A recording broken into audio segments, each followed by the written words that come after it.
Nggak ada takut mau kristenisasi. Ini umat Islam saya bagian lama-lama kok kerdil mulu. Masa cuma hanya sepiring nasi, satu selimut, berubah iman? Ya nggak usah beragama Islam aja. Ada salah apa kalau di sana dibangun gereja? Emang ada dampak buruk apa kalau di sana dibangun gereja? Orang Kristen itu sembahyang itu tidak berisik. Tapi kalau Islam ya berisik. Maaf nih, saya juga Islam, maaf. Kita omong kasarnya aja ya. Kita orang Islam pakai toa, ya, kedengaran kemana-mana. Orang Kristen biasa aja mendengarnya. Keadilan bagi seluruh rakyat Indonesia, ya, bukan keadilan seluruh bangsa Islam, bukan. Betul, yang lakukan ini kelompok-kelompok Islam kadrun, Islam sempalan, Islam sesat yang saya katakan. Negeri ini bukan milik umat Islam. Sebagai agama pendatang. Apakah Islam layak disebut sebagai agama impor dari Arab? Itu kan sama saja dengan mengatakan bahwa Kristen adalah agama yang datang dari Barat atau Konghucu datang dari negeri Cina. Jadi kenapa pula harus dibantah? Misalnya, bahkan dengar adzan dia marah-marah. Ya, apa ini? Suaranya kok kencang sekali. Bisa nggak dikecilin? Dia tetangga masjid gitu kan? Dan Muslim juga agak aneh memang. Nah, ini perbuatan yang menyimpang. Maaf, kalau non-muslim tidak sholat memang nggak yakin. Tapi kalau orang Islam ada yang tidak sholat, aneh. Perbuatannya mirip-mirip orang-orang yang non-muslim. Maka berubah kalimatnya dari kata kafir menjadi bentuk kata kerja, kafar. Kafar, jamaknya disebut dengan kafaru. Contoh kafar, Quran surah ke-14 ayat ke-7. Ada orang diberikan nikmat oleh Allah nggak mau zakat, disebut kafar. La in syakartum la azidannakum wala in kafartum. Kafar di sini bukan kafir keluar dari Islam, tapi tidak menaati aturan dalam Islam, mirip-mirip perilakunya seperti orang kafir yang non muslim. Dosanya cukup besar di sini. Kamu kalau non muslim kaya nggak mau zakat memang nggak beriman, tapi kalau kamu kaya nggak mau zakat, apa bedanya kamu dengan dia? Gitulah kurang lebih. Jamaknya kafaru, Quran surah kedua ayat ke-6, posisi paling kanan sebelah atas. Innal ladzina kafaru sawa'un 'alaihim a anzartahum am lam tunzirhum la yu'minun. Hati-hati ya. Kalau ada orang yang sudah masuk Islam, dinasihati susah, dengar adzan marah-marah, diajak ta'lim kemudian malah ngajak berdebat. Kalau nanti saat meninggal dunia, amal salahnya banyak, amal solehnya sedikit, dia dijanjikan oleh Allah masuk langsung ke dalam neraka. Walaupun nerakanya agak ringan, tapi seringan-ringannya neraka itu ada di Quran surah keempat ayat 56, posisi paling kanan sebelah atas. Lihat kalimatnya, innal ladzina kafaru, kafar bukan kafirin. Innal ladzina kafaru, sungguh orang-orang yang susah diatur itu selama hidupnya, walaupun dia mengaku muslim, susah dia, sehingga amal salahnya banyak, amal solehnya tidak ada. Misal, lihat kalimatnya, innal ladzina kafaru bi ayatina saufan nuslihim nara. Di akhirat nanti kami akan tarik ubun-ubunnya, kami celupkan ke dalam neraka. Itu siksa yang paling ringan. Pernah bikin teh celup, Bu?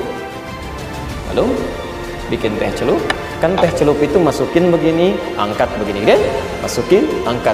Nah, itu nanti ada yang tugas malaikat neraka yang paling ringan, itu narik ubun-ubun orang kafir, dimasukkan ke dalam neraka. Itu cuman kerjaannya celup, angkat, celup, angkat. Kullama nadijat juluduhum, begitu dicelupkan habis semua tubuh dan kulitnya, hancur. Kenapa disebutkan kulit? Karena itu indera perasa yang paling peka. Begitu diangkat lagi, sembuh lagi, baddalnahum juludan ghairaha. Jadi celup, hancur, angkat, sembuh lagi, celup, hancur, angkat, sembuh lagi. Sekali celup kalau sehari aja, sehari di akhirat sama dengan berapa lama? Tahu dari mana? Quran surah 32 ayat ke-5, posisi paling kanan di pertengahan. Fi yaumin kana miqdaruhu alfa sanatin mimma ta'uddun. Masuk sehari itu sama dengan 1000 tahun di dunia. Artinya kalau Anda masuk satu, jangan Anda lah ya. Kalau ada orang lain masuk 1 detik aja, 1 detik, tek, itu kurang lebih 48 hari rasanya seperti di dunia. 48 hari. Masuk sedetik aja 48 hari. Nggak percaya silahkan aja nanti. Kalau sudah disampaikan jangan diikuti, itu kafir namanya. Tapi kalau yang kafir tadi itu spesial. Atau mohon maaf ya, orang yang kafarnya sudah seperti kafir. Yang aneh gitu.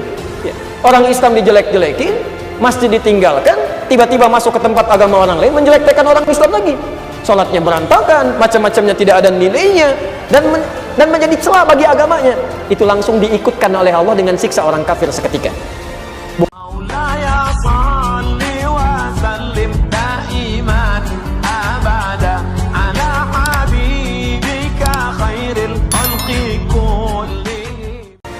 Senjata Presiden Jokowi balas dendam adalah menggunakan tangan para buzzer.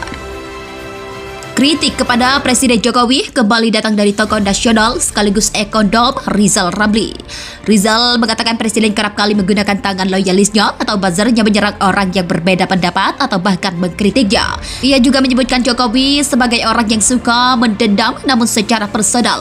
Rizal Ramli juga menyebut bahwa Jokowi seringkali membalas orang dengan menggunakan orang lain. Dalam hal ini Rizal mencontohkan adanya buzzer yang marah di media sosial. Ia juga menambahkan ini adalah tanda bahwa Presiden Jokowi tidak cakap membaca kelemahan orang. Untuk menyiasati hal tersebut, Rizal mengatakan ia dengan timnya rajin melakukan blog pada akun-akun buzzer Jokowi. Nah, tim Rizal Ramli terpaksa setiap malam itu ngeblok akun-akun. Oh, ini buzzer nih. Terus udah makin lama makin kecil followersnya karena bahasa yang tua-tua. Kan udah di-blok yang ribuan ratusan ribu followersnya itu. Jol, senjata Presiden Jokowi balas dendam adalah menggunakan tangan para buzzer. Kritik kepada Presiden Jokowi kembali datang dari tokoh nasional sekaligus ekonom Rizal Ramli. Rizal mengatakan Presiden kerap kali menggunakan tangan loyalisnya atau buzzernya menyerang orang yang berbeda pendapat atau bahkan mengkritiknya. Ia juga menyebutkan Jokowi sebagai orang yang suka mendendam namun secara personal. Rizal Ramli juga menyebut bahwa Jokowi seringkali membalas orang dengan menggunakan orang lain. Dalam hal ini Rizal mencontohkan adanya buzzer yang marah di media sosial. Ia juga menambahkan ini adalah tanda bahwa Presiden Jokowi tidak cakap membaca kelemahan orang. Untuk menyiasati hal tersebut, Rizal mengatakan ia dengan timnya rajin melakukan blog pada akun-akun buzzer Jokowi. Nah, tim Rizal Ramli terpaksa setiap malam itu ngeblok akun-akun. Oh, ini buzzer nih. Terus udah makin lama makin kecil followersnya karena bahasa yang tua-tua. Kan udah di-blok yang ribuan ratusan ribu followersnya itu. Jelasnya, senjata Presiden Jokowi balas dendam adalah menggunakan tangan para buzzer. Kritik kepada Presiden Jokowi kembali datang dari tokoh nasional sekaligus ekonom Rizal Ramli. Rizal mengatakan Presiden kerap kali menggunakan tangan loyalisnya atau buzzernya menyerang orang yang berbeda pendapat atau bahkan mengkritiknya. Ia juga menyebutkan Jokowi sebagai orang yang suka mendendam namun secara personal.